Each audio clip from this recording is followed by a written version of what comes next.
What is the TPP? The average person has never heard of it, and most of those who have couldn't tell you what it is. That's no accident.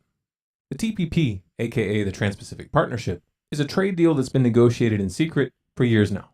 The deal encompasses the US, Australia, Brunei, Canada, Chile, Malaysia, Mexico, New Zealand, Peru, Singapore, and Vietnam. A lot of people are going to be affected by this, but for some reason, the public is not allowed to see what's in it. In fact, many of the lawmakers which are about to vote on this deal haven't even read it themselves. Those who have are forbidden to expose what it contains. If that strikes you as fishy, you're not alone. We the people don't get a word to say about the TPP, but multinational corporations do.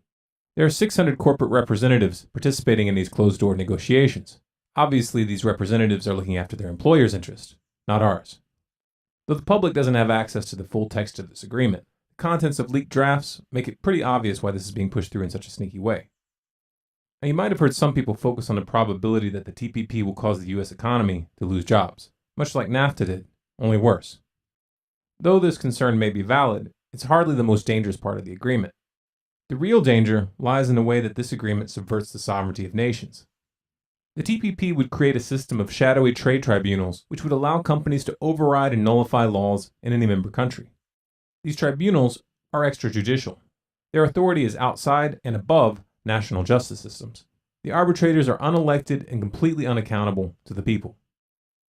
The laws which will be subject to this new agreement include, but are not limited to, intellectual property rights, food and product safety, environmental standards, and just about any regulation that may affect the way companies do business. Under the TPP, if a country passes a law to protect its citizens or reduce pollution in a particular sector, a multinational corporation which is affected by that law can take that country to a tribunal. The ruling will be legally binding. It doesn't matter what the people voted for. An example of what this would look like can be found in Uruguay, which has been sued by the Philip Morris Tobacco Company. You see, Uruguay passed a law requiring particularly aggressive warning labels on cigarettes. These warning labels have been very effective. Smoking in Uruguay has declined by about 4% annually. Obviously, that's bad for business. The fact that intellectual property rights are covered by the TPP has grave implications for the future of the internet.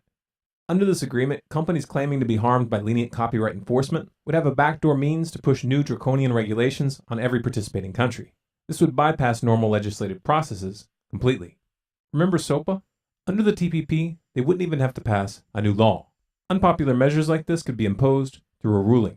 Politicians wouldn't have to risk anything. Don't live in one of the countries implicated in the TPP? Have no fear. Chances are they're cooking up something for you as well. The TPP is only one of several alphabet soup trade agreements currently in the works. The TTIP, aka the Transatlantic Trade and Investment Partnership, would extend the system of trade tribunals to the entire EU. And make no mistake, there's more to come. This isn't about trade. This isn't about jobs. This is about power. Power that is being covertly shifted farther and farther away from the people. Beautiful, isn't it, this rare show of bipartisanship we're seeing? Doesn't it just give you the warm and fuzzies? Who'd have guessed that the same Republicans who shut down the government over Obamacare would rally so enthusiastically to ram Obama trade down our throats? It appears that those who line their pockets are in agreement on this one. It isn't enough for the corporate ruling class to have the politicians in their pocket. Now they want the ability to bypass elections and constitutions completely. How does that make you feel? Well, don't waste your time telling me. The politicians who are pushing this bill have names and addresses. Look them up. Give them a ring. Rattle their cages a bit. There's a time and a place for politeness. This is not one of them. If you're a resident of any of the countries involved in the TTP or the TTIP, now is the time to put pressure on the walking haircuts presiding over your particular region. Let them know that you know what they're up to. Make it clear that you will hold them personally responsible if they don't back out. These trade agreements are just the beginning. They'll take this as far as you let them. If this message resonates with you, spread it. If you want more, subscribe to Storm Clouds Gathering on YouTube or follow us on Facebook, Twitter, and Google+. If you have a topic request, post it in the comments. And for the full transcript and sources, visit our website at stormcloudsgathering.com.